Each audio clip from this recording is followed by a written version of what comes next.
ایک پرانے بوسیدہ مکان میں ایک غریب مزدور رہتا تھا۔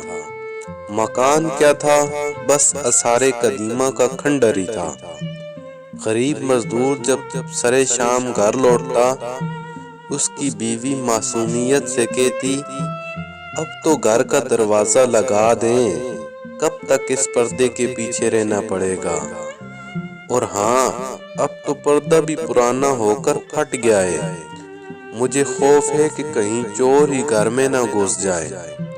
شوہر مسکراتے ہوئے جواب دیتا، میرے ہوتے ہوئے بھلا تمہیں کیا خوف ہے، فکر نہ کرو، میں ہوں نہ تمہاری چوکھٹ۔ غرض کئی سال اسی طرح کے بحث مباحثے میں گزر گئے۔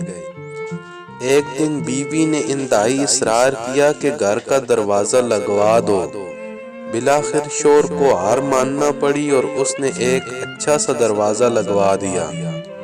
اب بیوی کا خوف کم ہوا اور شوہر کے مزدوری پر جانے کے بعد گھر میں خود کو محفوظ تصور کرنے لگی۔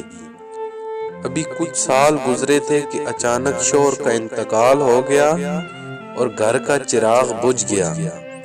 عورت گھر کا دروازہ بند کیے پورا دن کمرے میں بیٹھی رہتی۔ ایک رات اچانک چور دیوار پھلانگ کر گھر میں داخل ہوا۔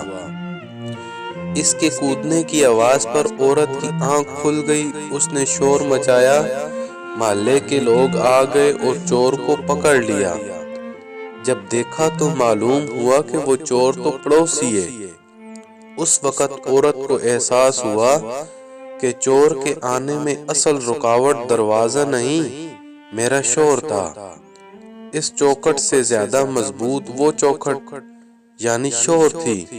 شوہر میں لاکھ عیب ہوں، لیکن حقیقت یہی ہے کہ مضبوط چوکھٹ یہی شوہر ہے۔ اللہ تعالیٰ سب کو اپنے شوہر کی فرما برداری کرنے کی توفیق عطا فرمائے۔